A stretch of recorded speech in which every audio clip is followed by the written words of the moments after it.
Vamos a dar comienzo entonces ya al último módulo del módulo número 4 de la carrera. En esta teleclase vamos a tener, además de las exposiciones, vamos a tener audiovisuales, vamos a tener un video, vamos a tener una entrevista, lo cual va a ser muy lindo, porque de todos los recursos que tenemos, es muy interesante, porque ya también vamos dando el cierre a todos los conocimientos que hemos adquirido anteriormente. Para ello vamos a repasar los objetivos de la materia, una vez más, consistentes en visualizar integralmente el derecho bancario argentino, junto a sus instituciones y los instrumentos de los cuales se vale, relacionar los contenidos de esta materia con el resto del ordenamiento jurídico argentino, del cual forma parte, adoptar criterios y valoraciones propias sobre la temática a los fines de poder aportar el desarrollo de la especialidad, adquirir la capacidad de gestionar en la práctica los conocimientos mediante la resolución de casos prácticos, manejar las fuentes doctrinarias y jurisprudenciales sobre la materia, familiarizarse con el lenguaje de esta rama del derecho. Estos son los objetivos que hemos visto en cada teleclase que hemos estado repasando. Dentro de lo que es el esquema conceptual de la materia, vimos que el derecho bancario y el mercado de capitales se divide en dos grandes facetas, dos grandes partes. La actividad bancaria por una parte y el mercado de valores por la otra. La actividad bancaria, a su vez, se encuentra reglada por el Banco Central de la República Argentina, quien se apoya sobre esos dos pilares, esas dos leyes fundamentales, que es la Ley de Entidades Financieras 21.526 y la Ley de Creación de la Carta Orgánica del Banco Central, la Ley 24.144. El Banco Central, como órgano rector, órgano madre, recuerden que tiene dos funciones principales, que son las funciones de política o jurídicas y económicas. Las económicas, con ellas realiza operaciones bancarias y los contratos bancarios, que al mismo tiempo configura todas las operaciones en líneas generales bancarias que realiza la actividad bancaria del régimen financiero argentino. Por otra parte, el costado derecho, viéndolo del frente del esquema, tenemos el mercado de valores. Dentro del mercado de valores tenemos la Comisión Nacional de Valores y las bolsas de comercio que hemos abordado en el módulo anterior. Todo tiene como por objeto la regulación del crédito, que era, recuerden, el fin principal de lo que es el derecho bancario. Bien. Vamos entonces ahora a ver los objetivos específicos de este módulo. Vamos a tener que comprender el concepto de título de crédito y sus caracteres tipificantes. El concepto creado se trata de llegar a través de lo que es los distintos autores doctrinarios. Se han reunido, no que se han reunido, sino bien que podemos decir, han intercambiado ideas mediante la suscripción de obras que terminan de alguna manera homogeneizando un criterio. Ese criterio en algunos países cambia un poco, pero más o menos es homogéneo, es uniforme, en cuanto a lo que son el concepto de título de crédito y los caracteres que los conforman.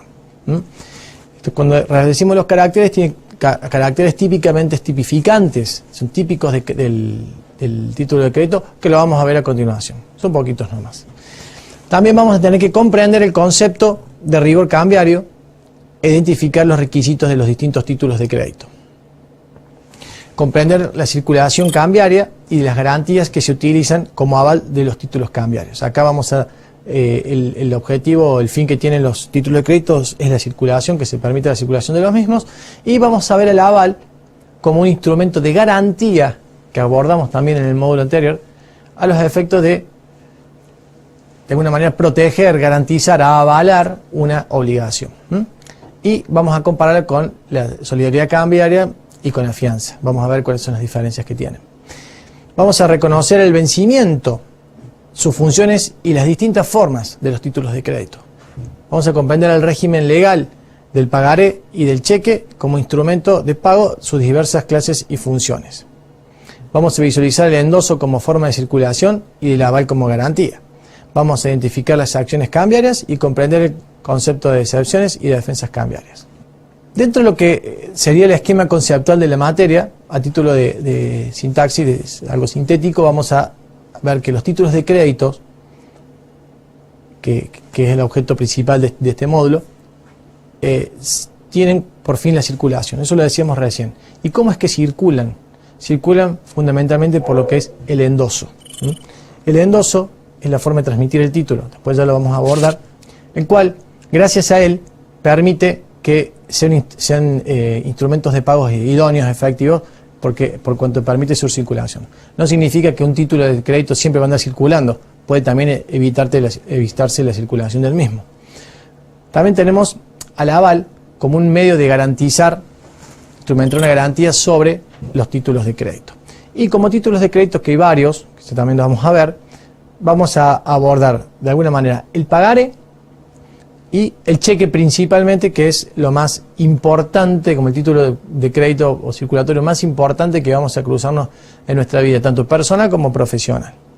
Vamos ahora a pasar a ver un fragmento del video Inside Job, una película muy linda que hemos comentado antes también, anteriormente, en cuanto que es gráfica a la hora de mostrar cómo en uno de los países más desarrollados del mundo, como Estados Unidos, la utilización inadecuada de todos estos instrumentos financieros que hemos visto a lo largo de toda esta materia, llevó a una crisis del país que aún no ha terminado. La burbuja estalla en el 2008, pero al día de la fecha sigue vigente y está trayendo problemas. Y de alguna manera también ha contagiado. Esta burbuja financiera estalló primero en Islandia, lo hemos visto al principio de la materia, luego estalló en algunos otros países también, pero con una menor explosión, como por decirlo de una manera, una menor repercusión. Y en Estados Unidos generó un problema muy importante que ha arrastrado a algunas economías, no hacia la nuestra, pero al día de la fecha no ha terminado de surtir efectos. También en el viejo continente, en Europa, están pasando situaciones de similar naturaleza. La película se va a ver un fragmento más o menos de unos 6-7 minutos, pero sin perjuicio de ello, les recomiendo que la vean entera, y es muy linda, es entretenida, también no solamente por los conceptos que vemos de la materia, sino como un fenómeno, digamos, documental. Bueno, entonces, vamos ahora a ver el fragmento del video y luego continuamos. Los prestamistas vendían las hipotecas a los bancos de inversión. Los bancos de inversión combinaban miles de hipotecas y de otros préstamos, como automotrices, préstamos estudiantiles y de tarjetas de crédito, para crear derivados complejos llamados obligaciones de deuda colaterales o CDO. Los bancos de inversión vendían la CDO a inversores. Cuando los dueños de las... Bueno, luego de haber visto este extracto del video, el cual es interesante, me parece que ya les va captando la atención un poco más, recomiendo, entre paréntesis, recomiendo que lo vean en algún momento libre en su casa. Es muy lindo, es muy rico, y una vez más les digo que demuestra cómo se encuentra interrelacionado todos los conceptos que nosotros analizamos en estas teleclases con lo práctico, lo que sucede en el mundo, que puede suceder no solamente en nuestro país, sino a nivel mundial y con países desarrollados. Y para hacerlo más interesante aún, vamos a molestarlo de nuevo al doctor Hernando Orena, quien nos va a dar una explicación sucinta un poquito de lo que hemos visto. Bueno, Pedro, hola de nuevo. Muchas gracias por estar acá. No, por favor. ¿Qué te parece esta película? ¿Qué comentario me puedes hacer en relación a lo que muestra la película y los instrumentos financieros de los que tenemos en nuestro país? Menuda tarea, porque en realidad la película es muy interesante, es una película muy didáctica que permite a todos los que desconocen la materia y los que conocemos algo poder tratar de entender qué fue lo que sucedió en el año 2008, 2009 y parte del 2010 en el mundo. La verdad que, como bien lo decís, es muy interesante por verla completa. Por este extracto es didáctico en tratar de entender cómo se fueron sucediendo los hechos, pero un poco explican la complejidad de un sistema bursátil, la complejidad propia del sistema americano, y cómo esta práctica irradió a todas partes del mundo. Perdóname que te interrumpa, Habla de los que son los instrumentos derivados, Sí. ¿no es cierto? ¿Cómo se componen? Es decir, ¿cómo es el asunto, digamos, para que el alumno lo entienda, haciendo la explicación, digamos, lo más básica posible? Bueno, Porque estos instrumentos que son complejos, por ahí cuesta entenderlos, pero si hay alguna forma de explicarlo de una forma un poquito más simple. El tema es así. El nombre nos explica más o menos de qué estamos hablando. Cuando llamamos instrumentos derivados, estamos haciendo referencia a todo aquel tipo de operaciones cuya renta o sentido de especulación depende de un activo que va a ser determinado en el futuro, ¿sí? Es decir, Dando un ejemplo. un ejemplo. Por ahí es más fácil explicarlo con ejemplos. En Argentina, para que tus alumnos puedan quizás consultar en algunas bases, en internet o en alguna bibliografía específica, en Argentina es muy común la adquisición la firma de contratos agrícolas adquiriendo determinada cantidad de toneladas de ciertos granos. Sí, de soja. A término a futuro. Si los molinos, es muy común, es una práctica que en Argentina tiene muchos años, los molinos se aseguraban la provisión de los cereales para poder, que forman parte de su proceso de producción, comprándolas a término, a 1 año, a 2 años. La verdad que es muy posible, es muy difícil determinar el precio de ese cereal a futuro. Entonces, los contratos establecen ciertas reglas financieras para poder fijarlos. Ajá. El mundo se dio cuenta de eso. Existen en el mundo este tipo de operaciones con diversos tipos de commodities, no solo los cereales, sino también el petróleo, el oro y una serie de activos que también se comercializan en el mundo. Que actualmente, por ejemplo, está haciendo el uranio. El uranio. Como una novedad, ¿no? Si esto El uranio, sí. También algunos otros minerales con los que se usan para, por ejemplo, construir baterías de los celulares. El litio. El litio. Sí, sí, sí. O sea, son en realidad commodities que el mundo comercia y que, como el sistema productivo los necesita en toda su fase, es posible pensar en contratos firmados para adquisiciones futuras.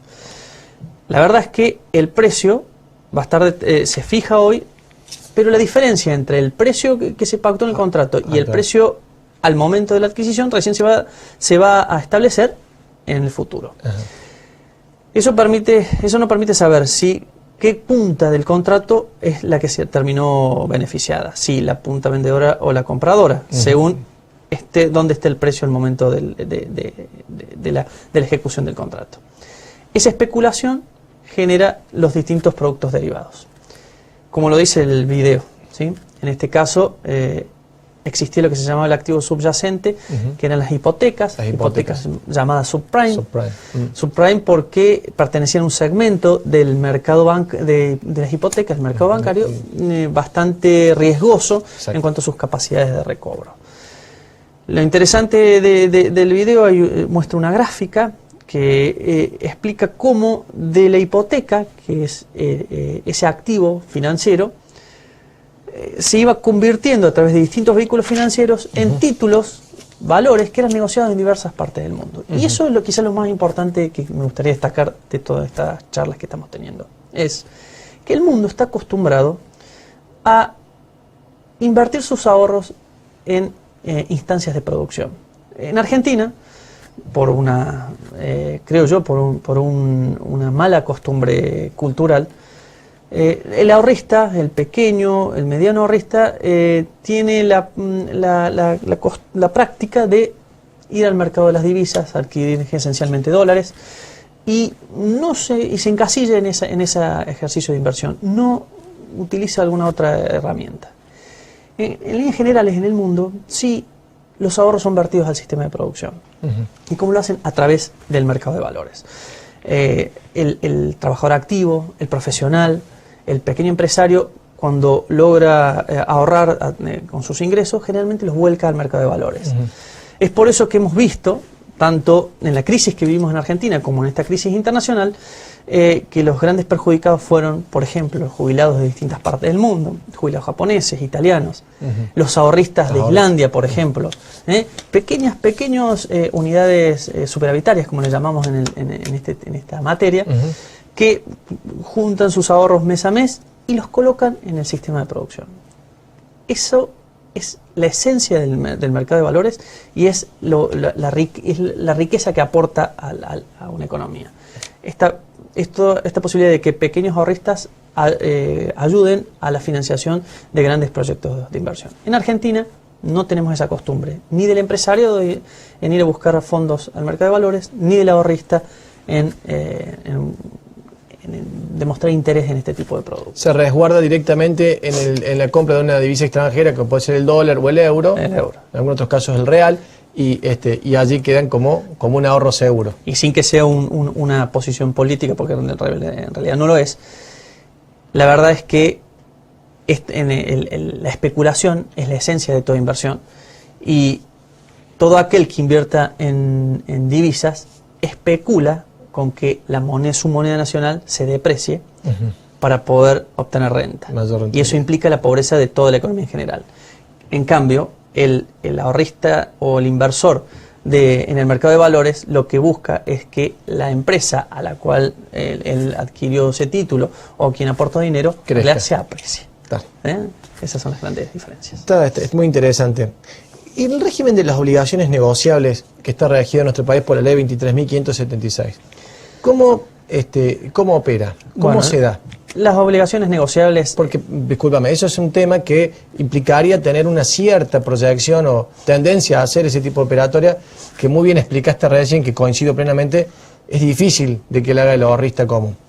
Pero lo interesante de las obligaciones negociables específicamente es que creo que es la punta del iceberg.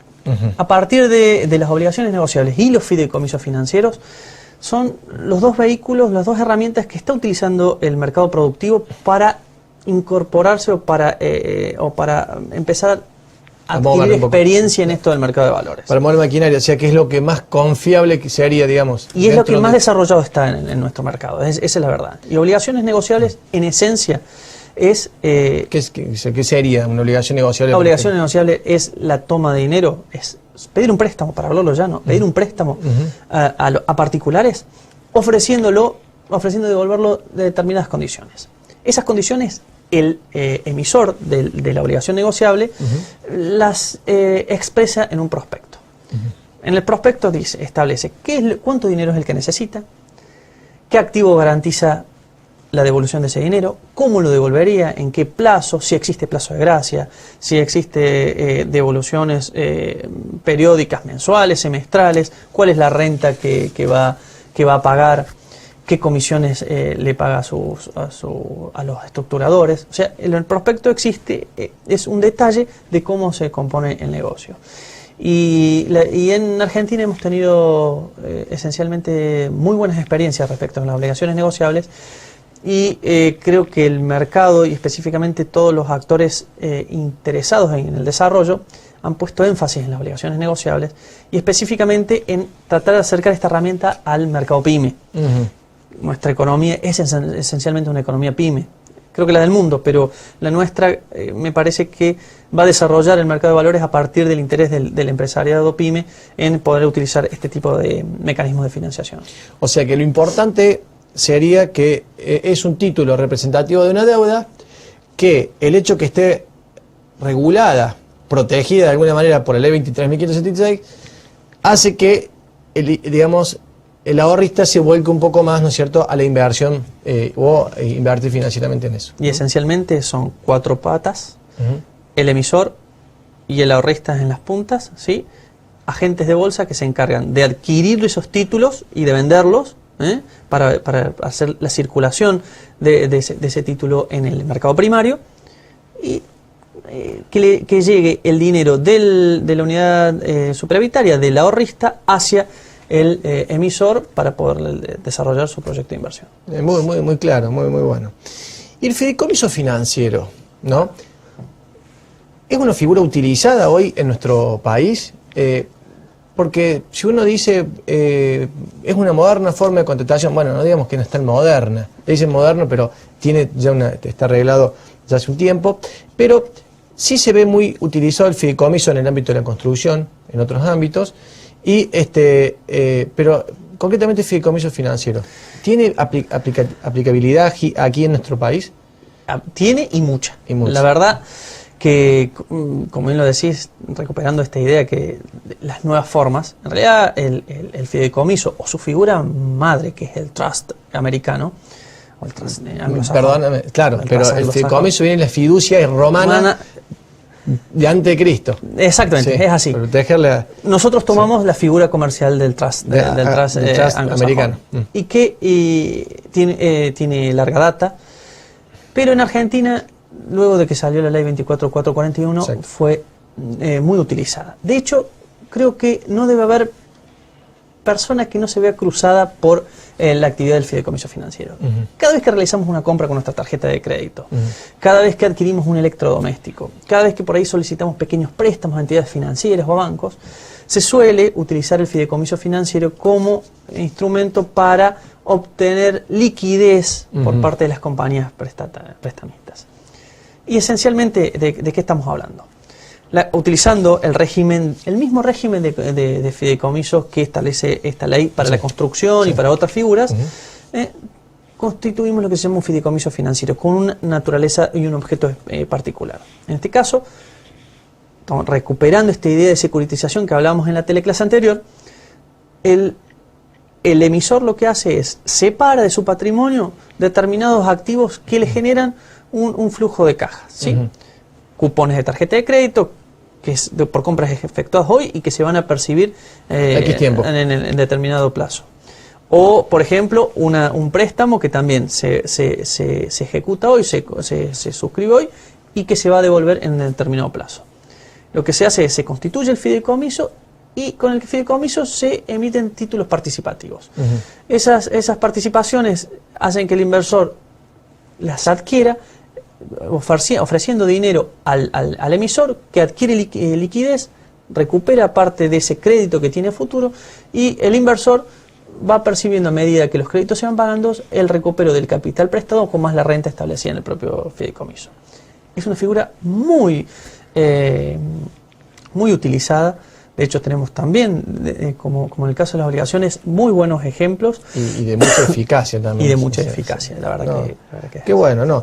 Bueno, lamentablemente ya nos quedamos sin tiempo para este bloque, pero es importante decirles que lo que es el fideicomiso, así como las obligaciones negociables que hemos visto, la pueden profundizar con el material de lectura o de la bibliografía que nosotros les acercamos.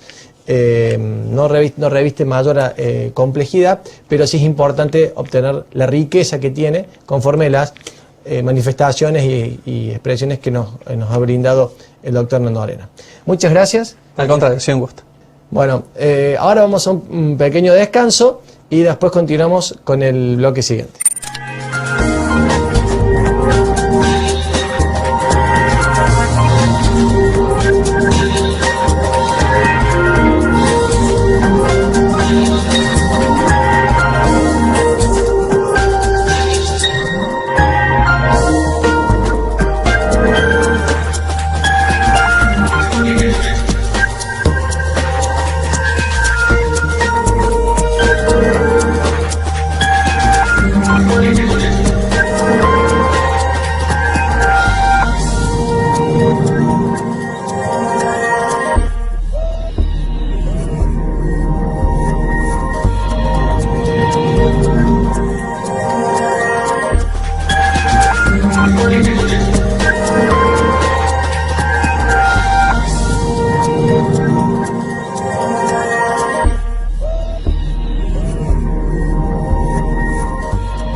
Vamos a comenzar ahora con el bloque número 3 del módulo 4.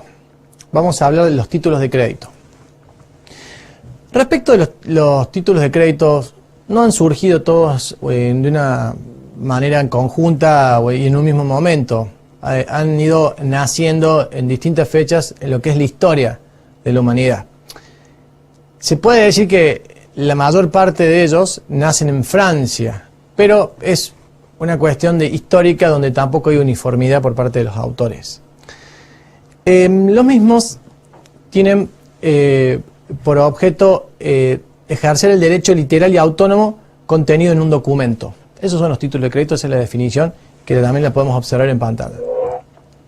En la Argentina no tienen una norma marco o madre específica, sino que cada uno es regulado por una legislación propia.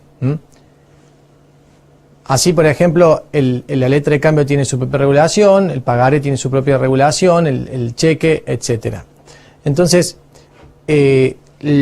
cada título de crédito, que nosotros consideramos como título de crédito, como la factura de crédito, la carta de porte, el conocimiento de embarque, etcétera, etcétera, etcétera, en lo que no estén regulados por las propias leyes que lo contemplen, se van a aplicar las disposiciones concernientes a la letra de cambio pagaré, que están en el decreto de ley 5965/63. Tenemos, para ir mencionando algunos de los títulos de créditos o los más comunes, letra de cambio pagaré, que del artículo 1 al artículo 100 está regulado por el decreto 5965/63. El pagaré lo rige el mismo decreto de ley a partir del artículo 101 y siguientes. Luego tenemos el cheque común y el cheque pago diferido como las dos principales formas de cheques, que lo rige la ley 24.452. A los mismos los vamos a abordar en el bloque siguiente, por cuanto a la importancia que revisten como título de crédito y en la vida tanto económica y personal de cada comerciante o persona física o empresa, la que fuere, y como profesionales del derecho, en cuanto vamos a evacuar consultas o intervenir en procesos judiciales respecto de ya sea del cobro de un cheque o de la defensa de un cheque para que nos estén ejecutando a un cliente nuestro. Entonces es muy importante y por eso lo vamos a dar un tratamiento un poquito más especial en el bloque siguiente. Luego también tenemos como título de crédito a la factura de crédito, a la carta de porte. La carta de porte puede ser terrestre o aérea. Tenemos al conocimiento de embarque, al documento de transporte multimodal. Tenemos a los certificados de depósito, a los warrants, debentures, bonos, empréstitos, obligaciones negociables, etcétera, etcétera. Todo eso son títulos de crédito en función de las características que vamos a ver a continuación.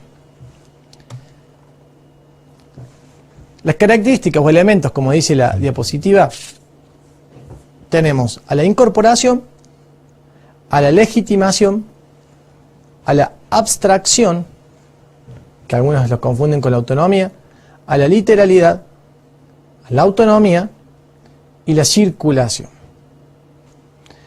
Al respecto, tengo que aclarar antes de explicar cada uno de ellos que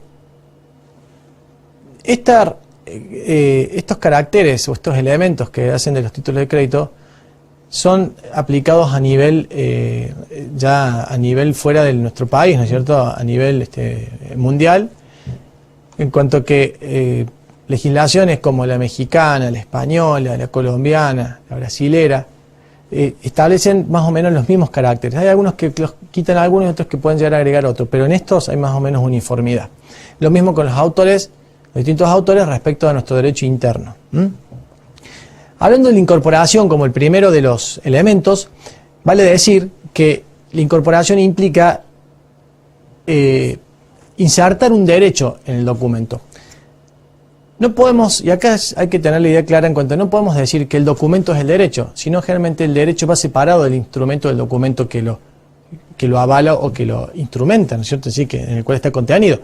Entonces, en este caso, acá decimos que la incorporación es el derecho incorporado al documento para que pueda ser de alguna manera válido y cobrado.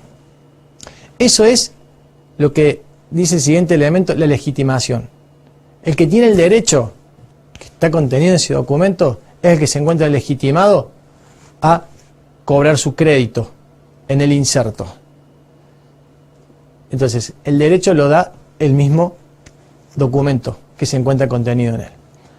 La abstracción hace referencia a que el derecho que tengo o lo que me genera a mí la posibilidad de cobrar el crédito es independiente de cualquier causa que le haya dado origen. Se cobra independientemente de cualquier otra causa o relación comercial, profesional que hubiera habido, sino que se cobra por la misma exhibición del documento. La literalidad, en cambio, significaría que el crédito se encuentra detallado en cuanto a sus alcances en lo que el documento inserto, lo que está inserto en el documento mismo, es decir, fecha, vencimiento, ¿no es cierto? Pero sobre todo el importe del documento. Entonces, los datos que están contenidos, sobre todo el importe, es lo que el crédito, el alcance y la cuantía del crédito, es la literalidad del documento. La autonomía implica que el título va a ser autónomo de cualquier otra relación u obligación que hubiere. Por ejemplo, si el otorgamiento del cheque está en función de una factura de compra, la factura de compra no va a unirse a lo que dice el título del cheque, ¿no es cierto?, como título de crédito. Si eso puede ir a cobrar porque dice el cheque sin tener que invocar la causa que tiene en la factura. Recuerden que la factura se puede cobrar también por otro lado, por separado. Factura de remito con un juicio ordinario. El cheque va por otra vía, no me lo pagan, es un título también ejecutivo con el protesto, ¿no es cierto? Y voy y lo cobro. Son dos acciones totalmente diferenciadas. Y la circulación, que algunos no lo consideran como un elemento propio de los títulos de crédito, pero la circulación hace a la propia finalidad que tiene el mismo, por cuanto su objeto es que vaya circulando y sea un instrumento de pago. Esa es básicamente la clasificación de los caracteres o de los elementos que contienen a los títulos de crédito. Bien.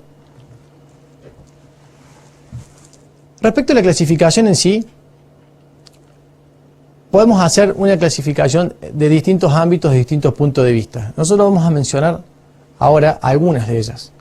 Vamos a ver, por ejemplo, según la forma de transmitirse, que podría ser una de las principales clasificaciones, pueden ser separados en títulos nominativos, títulos a la orden o títulos al portador. Los títulos nominativos, como ven en la diapositiva, son también llamados directos porque tienen una circulación restringida. Allí se designa a una persona como titular y para que ese título que es restringido, el cual tiene un titular, para que pueda ser transmitido, necesita el endoso del titular. El endoso va a ser la posibilidad que lo transmita, y al ser nominativo va a necesitar la cooperación del obligado al título, el pago del título, que va a deber llevar un registro donde va a consignar los títulos que se emiten y los titulares nominales de cada uno. El título de la orden es un poco más el que vemos en el caso del cheque, se ve más común. Es aquel que son expedidos igualmente como el título nominativo a favor de una persona, pero acá no hay que llevar un registro, sino que se emiten a esa persona determinada, la cual puede ser libremente transmitido ese título a través del endoso. El endoso va a permitir la transferencia, pero el endoso tiene que estar acompañado por la tradición del título. El endoso y tenerlo no le sirve a nadie cobrarlo, sino que le va a servir al endosado, digamos, el beneficiario va a ser el endosado, el tenedor del título, pero hay que hacerle también entrega del mismo, para poder hacer valer ese carácter que dijimos de la legitimación activa. Respecto a la legitimación activa que da la tenencia del título, también tenemos que decir que se encuentra la legitimación pasiva. La pasiva es la del obligado al pago de ese título, ¿no?, que en este caso es el banco girado. Bueno, ese título de la orden que permite la libre circulación por el endoso y la tradición del título, puede ser también restringida esa circulación. ¿De qué manera? Se le restringe insertando en el título la cláusula no la orden o no negociable o otra que sea equivalente. De esa forma va de alguna manera el título a cortar su circulación y no va a poder ser mayormente transmitido. Por último, tenemos el título al portador. Ese es el que mayor facilidad da cambiariamente en cuanto a su circulación, porque con la sola tradición del mismo y la tenencia produce el efecto de darle la legitimación activa necesaria a ese poseedor para que pueda cobrar su crédito. Ahora, teniendo otras clasificaciones, como decíamos, tenemos, atendiendo si son regidos por la ley, podemos llamarlos títulos nominados o títulos innominados o atípicos.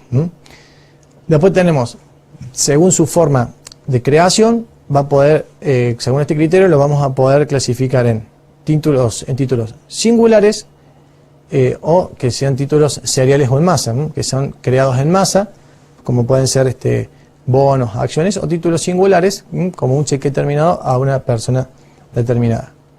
Y después hay un montón de otras clasificaciones, como por ejemplo la clasificación ya que sea según su eficacia procesal, según su función económica, y otras más, que eso lo van a poder ver digamos, profundizar la lectura de los títulos de crédito en alguna bibliografía. Ahora vamos a continuar con el aval, el cual junto a la fianza y la deuda solidaria son formas de garantizar obligaciones ajenas. Si ustedes se fijan en la diapositiva, tienen la definición, la cual dice que el avalista es un garante de las obligaciones ajenas, dado que se trata de un instrumento por el cual un tercero se compromete a cubrir el pago del crédito y sus intereses, si se han pactado, en el caso de que el deudor original avalado no cumpliere con lo que le corresponde frente a su acreedor, que es el beneficiario del aval.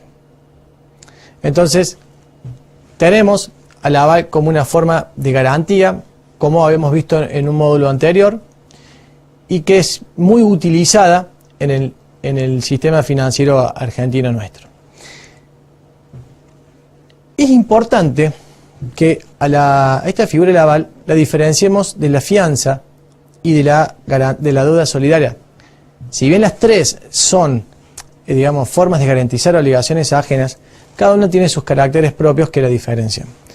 Al respecto, el avalista solo se compromete en títulos de crédito y es siempre solidario. En cambio, el fiador se constituye como fiador habiendo un contrato de fianza, ¿no? Y goza los beneficios de orden y de excusión. Hay muchas veces que también se le impone la obligación al fiador de renunciar a los principios de división. En cambio, el deudor solidario se compromete a contractuarlo cambiariamente. Esa es la diferencia también sustancial que vemos respecto al deudor solidario. Para el aval siempre va a ser imprescindible. Es imprescindible para concederse el préstamo. Eso de alguna manera lo estábamos relacionando como cuando hablamos de las garantías, para reducir el riesgo, los intereses, etcétera, etcétera, o para poder aumentar el monto del crédito. En cambio, en el aval es imprescindible para concederse el préstamo. Bueno, ahora hemos llegado a la parte final de este bloque. Los instrumentos de crédito y los títulos circulatorios son muy importantes en lo que es nuestra materia y, como les decía al principio, va a ser muy importante también en el ámbito del ejercicio de la profesión. Recomiendo muchos autores muy destacados que tratan el tema. Esa bibliografía ustedes la pueden consultar en el SAM. Y en el bloque que sigue vamos a poder ver unos ejemplos de cheques, cómo están constituidos, a los fines de aclarar algún tipo de duda que hasta el momento pudiera surgir. Ahora vamos a hacer una pausa.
Bueno, en este bloque vamos a hablar ya concretamente de los títulos de crédito, haciendo mayor hincapié en lo que son el pagaré y sobre todo en el cheque.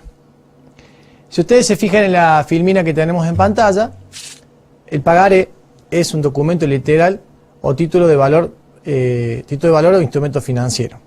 Es un documento escrito mediante el cual una persona que es el emisor se compromete a pagar a otra persona que es el beneficiario una determinada cantidad de dinero en una fecha acordada. El pagaré en este sentido puede ser el portador o endosable, es decir que es transmitible, que es una característica típica de los títulos de crédito. Según el decreto ley 5965/63, el pagaré debe contener ciertos requisitos. La falta de algunos de ellos tornan nulo el pagaré. Veamos cuáles son. En primer lugar, que tenga la cláusula a la orden o la denominación del título inserta en el texto del mismo y expresa en el idioma empleado para su redacción. Debe contener la promesa pura y simple de pagar una suma determinada, el plazo de pago, debe contener también la indicación del lugar del pago, el nombre de aquel al cual o a cuya orden debe efectuarse el pago, indicación del lugar y de la fecha en que el válido del pagaré han sido firmados y la firma del que ha creado el título, el suscriptor. El artículo 102, que ya es el segundo que trata el decreto ley 5965/63, dice que cualquiera de los requisitos que faltare a los que taxativamente hemos enunciado, no va a valer, ese documento no va a valer como un pagaré. No va a tener validez. Es decir, que es un documento formal, debe tener todos esos títulos. Pero tenemos dos excepciones. Una de ellas es cuando no se ha indicado el plazo para el pago. Si no se ha indicado el plazo para el pago, el pagaré se va a ser considerado pagadero a la vista. Y en el caso de que no tenga indicación especial, se va a considerar como lugar de pago el de creación del título. Y también puede ser considerado el domicilio del suscriptor. Ese también vale como indicación del lugar en el caso que lo omita. En estos dos supuestos que acabamos de decir, recordemos, la ley es más permisible, o sea, lo cual el pagaré va a seguir teniendo validez. Pero si faltara alguno de los otros requisitos que mencionamos hace un ratito, eso ya torna nulo el pagaré. Bien. Este es uno de los principales títulos de crédito. También tenemos la letra de cambio, que la regula del artículo 1 al 100 del referido decreto ley 5965/63. Pero a nosotros nos interesa hacer más hincapié en el cheque. ¿Y por qué? Porque el cheque es el instrumento de pago, como no diría por excelencia, porque el medio de pago por excelencia acá es el dinero, pero es muy utilizado en las transacciones comerciales, transacciones empresariales, profesionales, etcétera, ¿no es cierto? Y entre particulares mismos. Hasta por ahí se utiliza el cheque como un medio de garantía, lo cual no lo es, pero también hasta es utilizado de esa forma. Pero para eso, para saber de qué hablamos cuando hablamos de un cheque, vamos a tener que saber cuál es la definición. Entonces, para aprender definición vamos a decir que es una orden de pago, pura y simple, que significa sin condición alguna, librada contra un banco, que es la entidad girada, en el cual el librador tiene fondos depositados en su cuenta corriente, o está, en su caso, autorizado para girar en descubierto. Estando con esa autorización para girar en descubierto, no hace falta que tenga los fondos depositados. Evidentemente, que esa autorización para girar en descubierto tiene que ser igual o mayor al monto del préstamo, del monto contenido en el título, en el cheque mismo. Eso es importante, porque si yo tengo autorización para girar en descubierto por 1.000 pesos y el cheque es por 1.200, evidentemente que ese cheque va a ser rechazado por falta de fondo. Bien.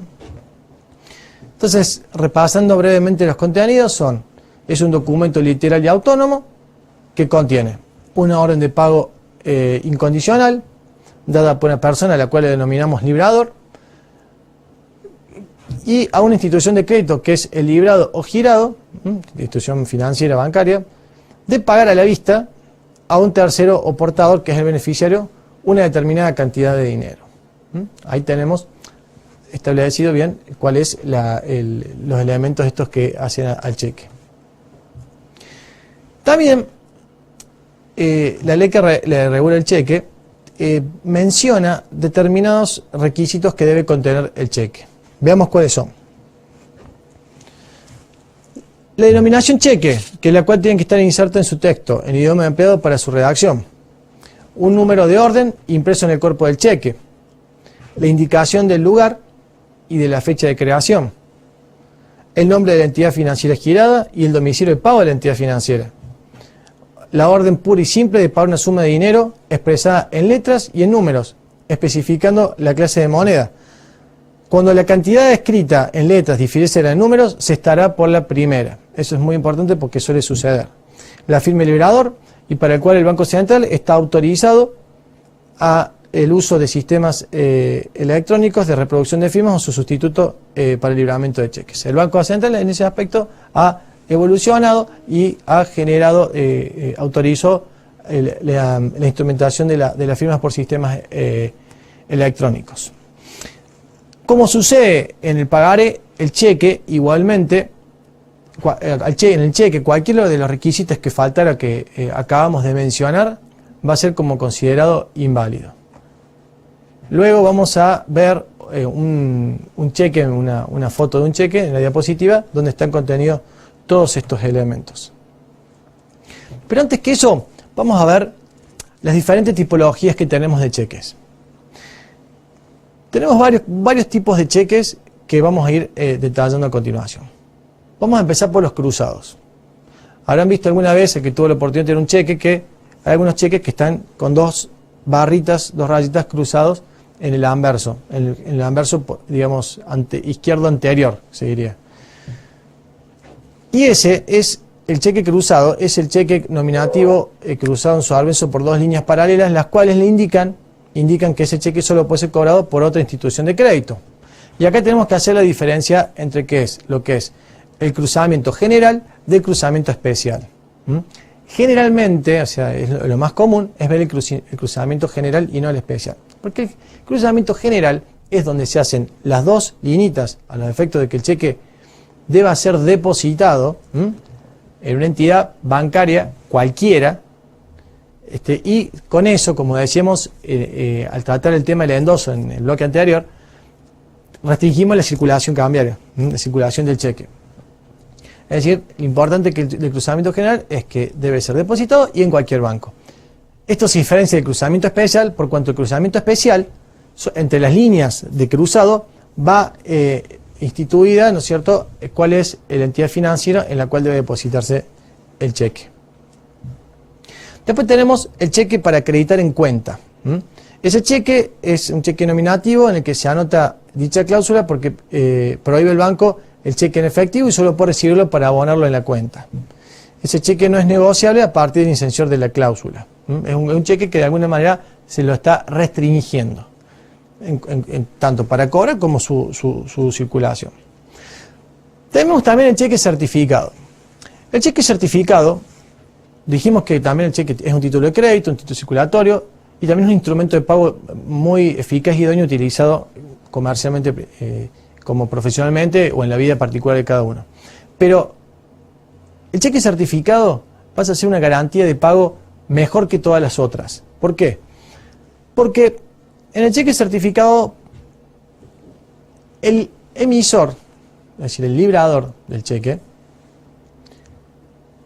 le pide a la entidad girada, que es la que va a terminar pagando el cheque, que certifique la existencia de los fondos para el momento del cobro del cheque. Hay veces que se dice que se certifica al momento del libramiento y otras veces que se certifica al momento de que se cobre el cheque. El cheque certificado pasa a ser seguro por cuanto no hay otra forma que cobrar el cheque, porque asegura que la entidad financiera va a retener va a procurar que existan fondos suficientes en cuenta para cuando ese cheque deba ser cobrado. Ese es el cheque certificado. Le da una validez y queda como un aval propio del banco en el cual dice al momento del cobro va a haber fondos suficientes. Podría existir la posibilidad de que al momento de la emisión del cheque que se busque certificar no haya fondos, pero la entidad girada lo certifique por la calificación que tiene el cliente. O puede suceder, que es lo más común, que cuando se emite el cheque, ese certificado, existan los fondos, se los retenga y la entidad girada pasa a ser responsable de la retención de esos fondos para que se pague al momento del vencimiento de la obligación. ¿Bien? Tenemos otros tipos de cheques. Tenemos el cheque de caja, el cheque viajero, el cheque por ventanilla y los postfechados. Ahí, en el cheque de caja, es un instrumento de pago que solo lo puedes pedir una institución de crédito a su propio cargo. El de viajero, comúnmente es un cheque nominativo, pero que lo emite la casa matriz de un banco y donde solo puede ser cobrado en sus propios sucursales o agencias. Esto da seguridad a quien generalmente se llama cheque viajero, porque generalmente los viajeros son los que se están moviendo por cualquier parte del país o del mundo y no quieren llevar dinero encima. Entonces tienen un cheque viajero que, presentándolo al cobro en una entidad autorizada por la casa matriz, se hacen de efectivo para sortear el momento que necesitan. Se cobra una comisión por el uso de esos cheques. Ese es cómo funciona.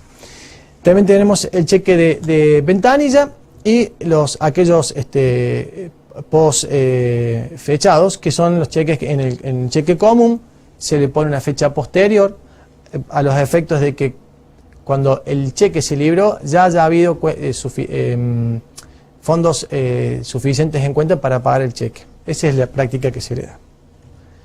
Bien, como decíamos recién, respecto a los requisitos del cheque, ahí tenemos en pantalla, si ustedes se fijan, está el cheque donde está la entidad emisora, los números de la numeración del documento que se da en 3 formas diferentes. A mano derecha hay un rectángulo que dice formato 18 por 7,62, ahí va el monto, el importe que lleva el cheque. Después este es un cheque de pago diferido, donde tiene fecha de creación, Buenos Aires, está en blanco y ahí se pone la fecha de libramiento. Perdón, este es un cheque común, después vamos a dar un cheque de pago diferido. Acá mismo dice páguese a, ahí va el beneficiario del mismo, y por la cantidad de pesos y se pone el importe que tiene que coincidir con el que tiene el rectángulo superior derecho arriba. Que recordemos, en el caso de que no coincidan, se está a lo que dicen las letras. ¿Bien? Bueno, y abajo tienen que haber una serie de requisitos que acá este modelo habla de la seguridad del cheque, pero recuerden que tiene que estar qué banco es, el domicilio de pago y los datos del librador del cheque, ¿no? Ahora vamos a desarrollar el cheque de pago diferido. Esta es una modalidad de cheque, el cual se diferencia del que estábamos viendo del cheque común, en cuanto el pago, digamos el cobro del cheque se hace con posterioridad a la fecha de libramiento.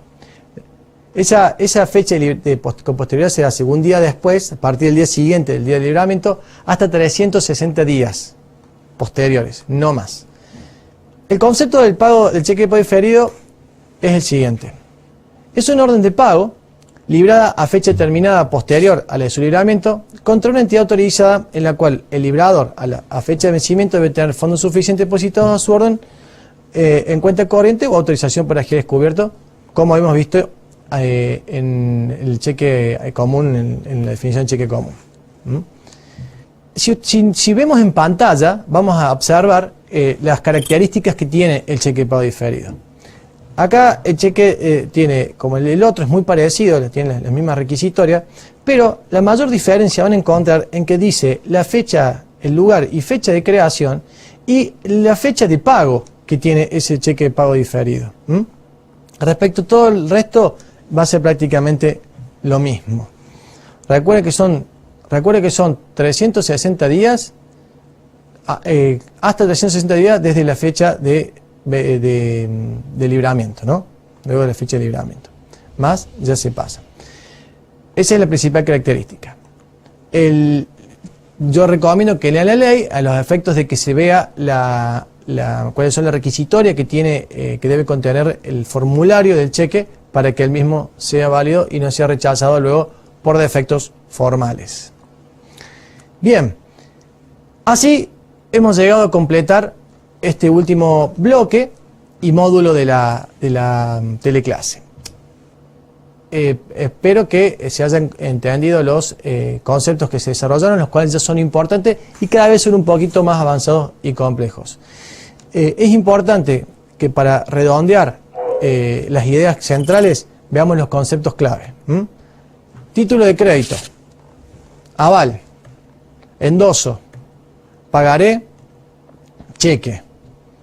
Ellos en su conjunto, bueno, el aval, digamos, el pagaré, el cheque, como el endoso y el aval, cuando lo vimos en el esquema del módulo, perdón, del módulo, forman todo parte de los títulos circulatorios, los títulos de crédito.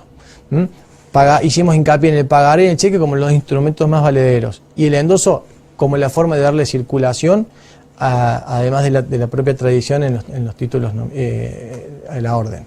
Y el aval como una forma de garantizar la obligación de otro, ¿no es cierto?, que se lo instrumenta dentro de los títulos de crédito. Bueno, con esto vamos a dar por finalizada el cierre de la teleclase y de toda la materia, y espero haber sido lo suficientemente claro como para dar estas nociones básicas que, reitero, como lo dije a lo largo de todos los módulos que hemos dado, que son conceptos básicos, que los mismos deben ser extendidos y profundizados en las leyes que invocamos, en el material bibliográfico que se encuentra en el SAM y en todo aquel material de lectura relacionado al tema que pueden obtener ustedes en bibliotecas o inclusive en internet. Así que una vez más les agradezco, y cualquier cosa nosotros estamos a su disposición desde la universidad. Muchas gracias.